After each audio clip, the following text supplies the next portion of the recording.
Xin chào các bạn, hôm nay nhà mình nấu canh khổ qua. Cái nồi canh khổ qua nhà mình rất là đặc biệt luôn á. Ở ngoài mình có tiền cũng không có mua được đâu ha. Là vì chả cá thì là cá hát lát, là mẹ mình đi chợ mua cá cá sạch á, cá nhỏ rồi, không phải cá lớn như ở ngoài chợ là nó nuôi bằng thuốc á. Thì là nó nuôi, nó cho ăn tăng trọng này nọ thì nó lớn lắm, còn cá này nó nhỏ thôi. Mẹ mua thì không có ngâm thuốc, rồi là không có ngâm cái hành the, cho nên là cái cá nó, cái thịt nó rất là ngon ha, thơm ngon. Rồi mẹ tự nạo ra bỏ xương nè, làm rất là lâu, kỳ công lắm, nhưng mà cái nồi canh ăn ngon là chất lượng tuyệt vời luôn.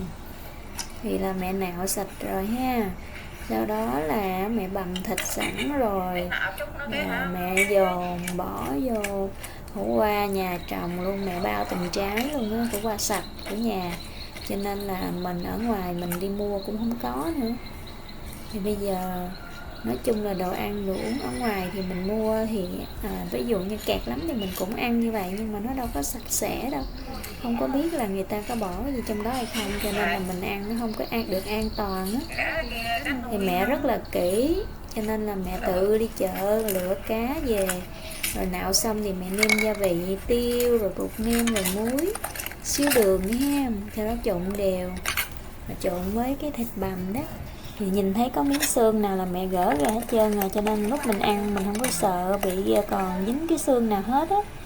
Thịt này là thịt heo ở nhà mình nuôi nè, thì mẹ bằm nhuyễn sẵn rồi, trong đó có da luôn á, cho nên lúc mình ăn thì nó sẽ giòn giòn, ăn nó rất là ngon.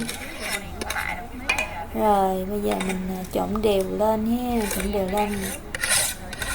lên rồi sau đó là mình nhồi vô hủ qua trộn đều. Khi nào mà mình cảm thấy chắc tay á, mình thấy là nó dẻo rồi đó, thì mình mới dồn vô khổ qua. Khổ qua này là của mẹ trồng nè, bao từng trái luôn á. Thì khi mà mẹ thu hoạch á, thì mỗi ngày được vài trái, rồi mẹ để dành từ từ, nào nó nhiều rồi mẹ mới nấu cái nồi canh này nè cho cả nhà thưởng thức đó. Thì thành thử ra cũng khi nào mà mẹ có thu hoạch thì mới được ăn thôi, có bình thường thì muốn ăn thì cũng phải đợi ha, chứ không phải muốn ăn là có liền. Rồi cái chả cá đó, nếu mà mình dồn mà còn dư thì mình có thể chiên lên mình ăn với cơm, nó rất là thơm luôn. Mình nhồi vô ha.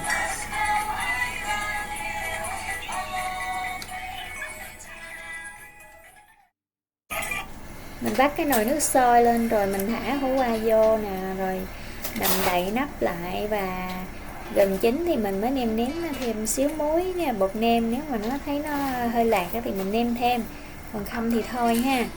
Thì mình đậy nắp lại và mở lửa vừa vừa thôi, để cho cái nồi nó hầm, nó chín mềm đó. Thì lúc mà nó chín rồi cái mùi thơm nó bốc lên rồi, nghe rất là hấp dẫn luôn á, nghe mùi rất là hấp dẫn. Cảm ơn các bạn đã theo dõi, xin chào và hẹn gặp lại các bạn nha.